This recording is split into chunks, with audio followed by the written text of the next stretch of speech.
जब आप joint family में रहते हो तो नज़ारा कुछ इस प्रकार दिखता है। Hey guys, welcome back to my another mini vlog. सुबह-सुबह उठ के बस घेर के दर्शन हुए और उसके बाद भाई हम तो रेडी हो गए थे घर जाने के लिए।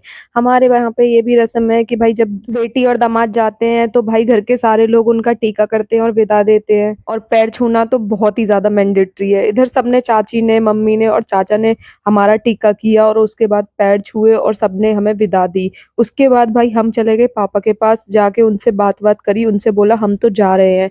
पापा को बोल के बाय-बाय हम सब निकल लिए थे अपने घर की तरफ। सबसे पहले चाची की गाड़ी में धक्का लगाया और उसके बाद किम, ऋतिक और अमन हमारे साथ जाने वाले थे तो हम दिए घर की तरफ। रास्ते में भाई मोमोज़ खाना तो बनता है और इधर हम सीएनजी भरवा ही रहे थे कि मैटर हो गया। फिर क्या था, वकील साहब ने जाके सॉल्व करवाया क्योंकि ये सब मैटर वही सॉल्व कर सकते हैं। उधर हम हाईवे से होते हुए नोएडा पहुँचे और नोएडा से होते हुए अक्षरधाम होते हुए हम चल दिए अपने घर की तरफ। सोचा था मैं अपने ससुराल जाऊँगी पर ये किम, ऋतिक है ना जो मानेंगे नहीं, वो अपने घर ही ले गए हमें। यहाँ सबसे पहले चाचा मिले क्योंकि ये हमसे पहले ही आ गए थे और इधर चाची रेस्ट करती हुई पाई गईं और फिर भाई इन लोगों को बाय-बाय बोल के हम तो निकल लिए अपने घर की तरफ क्योंकि हमें बहुत ही ज़्यादा लेट हो रहा था और कई दिन भी हो चुके थे हमें।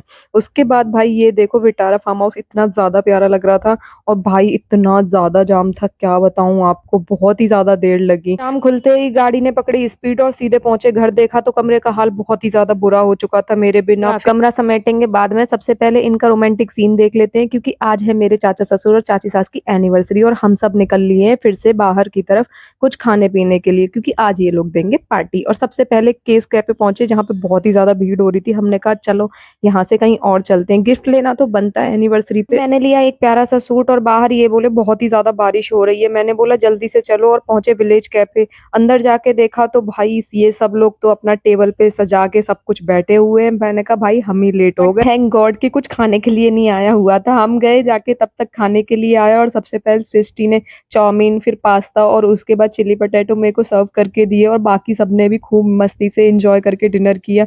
उधर मैंने सोचा कि केक लेना तो बनता है एनिवर्सरी पे क्योंकि बिना केक के कैसी एनिवर्सरी। केक पैक करवाया और फिर निकले घर की तरफ। इसे हम घर पे ही छोड़ के चले गए थे तो ये अपनी मम्मा को देख के बहुत ही ज़्यादा एक्साइटेड हो रहा है कि भाई मुझे कहाँ छोड़ गए थे और ये देखो कितना प्यारा केक है। इधर भाई इन्होंने केक कट किया और उसके बाद फिर डैडी को, मम्मी को सबको खिलाया। ये देखो इनको केक लपेटने में तो भाई सबसे आगे हैं। चाची जी तो ऑलवेज स्माइल करती रहती हैं और प्यारा सा सूट खुश हो गई थी। मिलते हैं नेक्स्ट व्लॉग में, तब तक के लिए bye bye, take care, see you.